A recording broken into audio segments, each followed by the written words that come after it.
সবাই কেমন আছো? জীবন স্মৃতি নতুন একটা ব্লগে আমি প্রণমিতা সকলকে স্বাগত জানাই। আজ হনুমান জয়ন্তী।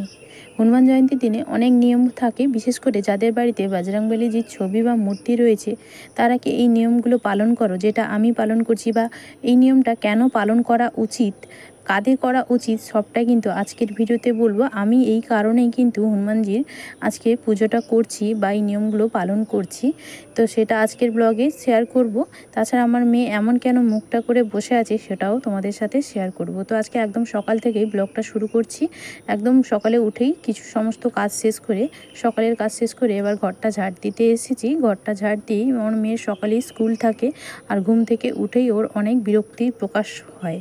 তো যে কোনো ছোটো বাচ্চা মানে জানো, মায়ের সাথে অনেক ধরনের ওর খুনসুটি লেগেই থাকে। সকালে ঘুম থেকে উঠতেই চাইছিল না, জোর করে তাকে উঠিয়েছি, তাই জন্য তার মুখটা এমন হয়েছিল। যেহেতু তার সকালে স্কুল থাকে তার জন্য, তো ওকে খাইয়ে তারপরে আমি আবার বাইরটা ঝাড় দিতে চলে এসেছি। তারপরে এবার নিজের খাওয়ার পালা, এবার নিজেও খেতে বসছি।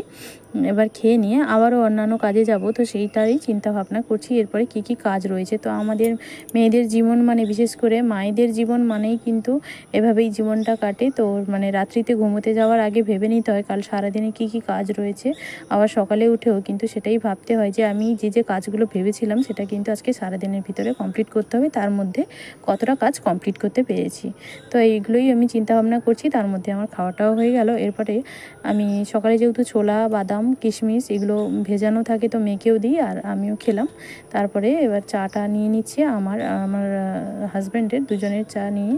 তো ওকে দেওয়ার পর, চা খাওয়ার পরে আমি এবার সকালে জলখাবার করার জন্য চলে এসেছি। তো সকালে ভাজবো আলু আর বরবটির ভাজা, তো তার জন্য কেটে এবার ধুয়ে আমি ওটা ভাজা করব। তারপরেই কিন্তু যেহেতু সকালের খাবারটা আগে করি, তারপরে স্নান করতে যাই, ওটা এবার ভেজে ফেলবো।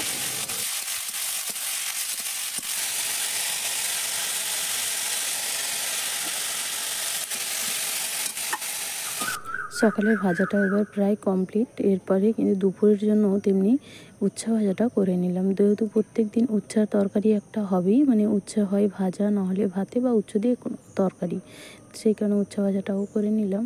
আর যেহেতু দু সাইডে বসিয়েছি, এবার আমি কিন্তু পান্তা ভাতটা বেড়ে নিলাম। যেহেতু ভাই সকালে পান্তা ভাত খাবে, তাই জন্য পান্তা ভাতটা বেড়ে এবার স্নান, জামা কাপড় ছিল কিছু, জামা কাপড় ধুয়ে নিয়ে এসে তারপরে স্নান করে চলে এসেছি। একেবারে জামা কাপড়গুলো আগে মেলে দিচ্ছি, তারপরে কিন্তু ঠাকুর ঘরে যাব পূজা করতে।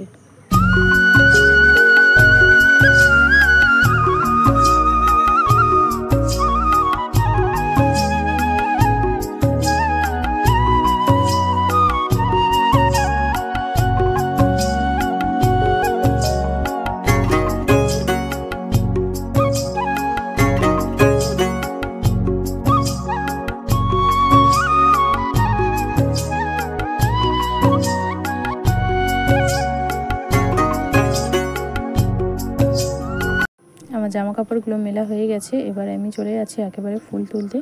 ফুলটা তুলে নেব, আর আজকে একটু বেশি করে লাল ফুলই নেব, যেহেতু বজরংবলীজির লাল ফুল খুবই প্রিয়, তার জন্য লাল ফুলগুলো একটু বেশি। তো বজরংবলীজির পূজা করব না, তার সাথে ঘরের আরও অন্যান্য সমস্ত দেবদেবীরও পূজা করব, তার জন্য সাদা ফুল আর অন্যান্য ফুলও নিচ্ছি।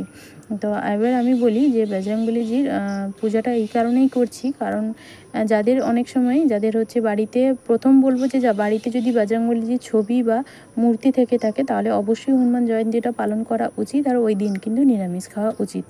তো আর যদি না থাকে তো আলাদা বিষয়, আর অবশ্যই ভক্তি ভরে যে কোনো দেবদেবীর পূজা করতে গেলে কিন্তু ভক্তি ভরেই পূজা করা উচিত।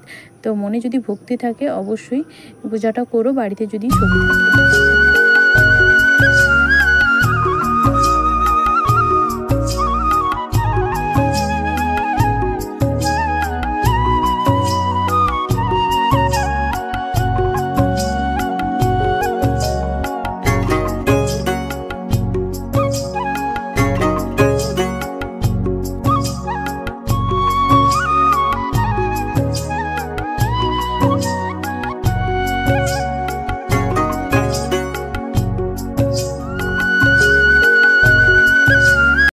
আগে তুলসী তলায় জলটা দিয়ে দিলাম, তারপরে যাব উপরে মন্দিরে ঠাকুর ঘরে পূজা করতে। তো এবার বলি, বজরংবলীজি যদি ছবি থাকে তো বাড়িতে ছবিতেও পূজা করতে পারো, আর যদি মূর্তি থাকে মূর্তিতে তো অবশ্যই পুজো করো। তো যেহেতু আমার বাড়িতে মূর্তি রয়েছে সেই জন্য আমি মূর্তিতেই পূজাটা করছি। আগে বজরংবলীজির অভিষেক করিয়ে দিলাম, তারপর যদি তোমাদের ছবি থাকে তাহলে ছবিতে কিন্তু ছবিটা মুছে দিও জল কাপড় দিয়ে। তারপরে আমি কিন্তু বজরংবলীজিকে তার আসনে বসিয়ে দিব। আর আমি বজরংবলীজির পূজা করলে শনিদেব খুব প্রসন্ন হন, তাই বজরংবলী এই হনুমান জয়ন্তীটা পালন করা অবশ্যই উচিত যাদের শনি দশা রয়েছে। তা আমি এখানে বজরংবলীজির অভিষেক করিয়ে জল এমনি কাপড় দিয়ে মুছে নিলাম, তারপরে বজরংবলীজিকে তার স্থানে বসিয়ে দিলাম। বজরংবলীজি যেখানে বসবে সেখানে একটা লাল কাপড় পেতে দিয়ে আমি এরপরে বজরংবলীজির জন্য লাল ফুলের মালা তৈরি করছি।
আমার পূজা শেষ হয়ে গেছে, পূজা শেষ করে চলে এসেছি। আগে ডালটা বসিয়ে দিলাম, যেহেতু ডালটা সেদ্ধ হতে সময় লাগবে ওভেনে বসিয়ে দিয়েছি। আর আজকের মেনু ছিল আলু পোস্ত, ডাল আর উচ্ছে ভাজা আর আমের চাটনি। তো আরও কয়েকটা ভাজাভুজি, যেহেতু নিরামিষ সেই জন্য আরও কয়েকটা হয়তো ভাজা রান্না করতাম, কিন্তু অনেকটা দেরি হয়ে গেছে তাই কিছু করলাম না। তো রান্না শেষ করে মেয়েকে খাইয়ে আর নিজেরাও খেয়ে নিয়েছি। আজকের ভিডিওটা এই পর্যন্ত। যদি তোমাদের ভালো লাগে তাহলে ভিডিওটা লাইক করে দিও। আর নতুন নতুন অনেক ভিডিও আসছে, তার জন্য চ্যানেলটা সাবস্ক্রাইব করে দিও। দেখা হবে একটা কোন নতুন ভিডিওতে। সকলে ভালো থেকো, সুস্থ থেকো। আজকের মতন টাটা।